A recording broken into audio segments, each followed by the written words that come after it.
नमस्कार, मैं डॉक्टर हिमांशु पराशर। आज इस वीडियो में हम बात करेंगे वेरिकोसील के बारे में कि अगर ग्रेड 2 का वेरिकोसील है, ग्रेड 3 का वेरिकोसील है तो इसको हम कैसे ठीक कर सकते हैं, कैसे मैनेज कर सकते हैं। क्योंकि अक्सर जब मैं ओपीडी में वेरिकोसील के पेशेंट देखता हूं, उनका यही कहना होता है कि सर मुझे ग्रेड 2 का वेरिकोसील है, मुझे ग्रेड 3 का वेरिकोसील है। मेरे एलोपैथिक डॉक्टर ने बताया कि आप सर्जरी करा लो, आपकी ये प्रॉब्लम सिर्फ और सिर्फ सर्जरी से ठीक हो सकती है। तो उनको मैं यही बताता हूँ कि ऐसा बिल्कुल नहीं है। आपका चाहे ग्रेड 2 वेरिकोसील हो, ग्रेड 3 हो या ग्रेड 4 क्यों ना हो, ये बिल्कुल भारत होम्योपैथी की कस्टमाइज्ड मेडिसिन से ठीक हो सकता है बिना सर्जरी के।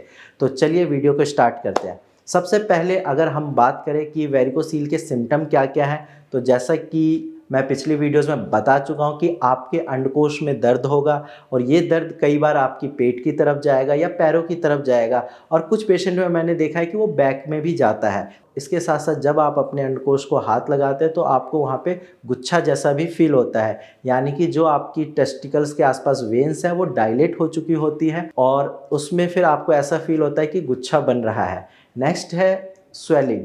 वेरिकोसील पेशेंट में स्वेलिंग भी प्रेजेंट होती है और स्वेलिंग की वजह से बहुत सारे पेशेंट में हैंगिंग की भी दिक्कत आती है। अब पॉइंट ये आता है कि कैसे ठीक कर सकते हैं हम ग्रेड 2 को। तो देखो, मैनेजमेंट पार्ट बहुत ज़्यादा ज़रूरी है। आपकी जो प्रॉब्लम है वो 15 से 20% अगर आप मैनेजमेंट करते हो उसको, जो डॉक्टर बताते हैं, यानी कि जो भारत होम्योपैथी से हम आपको एडवाइस करते हैं, अगर आप उसको फॉलो करते हो, आपकी प्रॉब्लम 15 से 20% ठीक हो जाएगी। चाहे ग्रेड 2 हो, 3 हो या 4 हो, कोई फ़र्क नहीं पड़ता।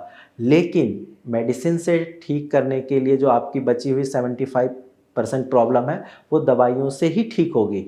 अब बात करते हैं कि ऐसा क्या हम मैनेजमेंट कर सकते हैं। तो जैसा कि मैंने आपको बताया कि वेरिकोसील में पेशेंट को पेन बहुत ज़्यादा होता है, तो उसके लिए आप एक काम करिए, आप रेगुलर आइस मसाज करिए। दिन में 2 से 3 बार आप आइस मसाज करिए। आइस को किसी कॉटन के कपड़े में अच्छे से लपेट के और अपने अंडकोश के आसपास सिर्फ रखना है, उसको मूव भी नहीं करना है।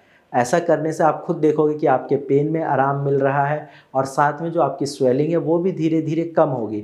नेक्स्ट पॉइंट जो है, आप मैनेजमेंट में आप एक काम कर सकते हैं, आपको रेगुलर सपोर्टर पहन के रखना है। अगर आप सपोर्टर नहीं पहन पा रहे, आपको ऐसा लग रहा है कि सर सपोर्टर पहनने से गर्मी ज़्यादा बढ़ रही है, तो कोई बात नहीं, आप एक साइज़ छोटा वी शेप का अंडरवियर पहनिए। उससे ये फ़ायदा होगा कि आपके टेस्टिकल हैंग नहीं करेंगे और आपकी हैंगिंग में भी आराम मिलेगा और जो स्वेलिंग है वो धीरे धीरे कम होगी। अब आप अगर इन सारी चीज़ों को फॉलो करते हैं तो चाहे आपका ग्रेड 3 का वेरिकोसील हो या ग्रेड 4 का या ग्रेड 2 का, कोई फ़र्क नहीं पड़ता, बिल्कुल ठीक हो जाएगा। बस ये ध्यान रखना है कि मैनेजमेंट के साथ साथ आप कस्टमाइज्ड होम्योपैथिक मेडिसिन लीजिए, ताकि आप भी हमारे लाखों पेशेंट की तरह बिना सर्जरी के बिल्कुल अपने वेरिकोसील को ठीक कर सकते हैं। अगर आपको भी वेरिकोसील की प्रॉब्लम है तो आप डायरेक्ट मेरी टीम से बात करिए, अपनी रिपोर्ट शेयर करिए और अपनी बीमारी को आज से ही ठीक करने के पीछे लग जाइए। धन्यवाद।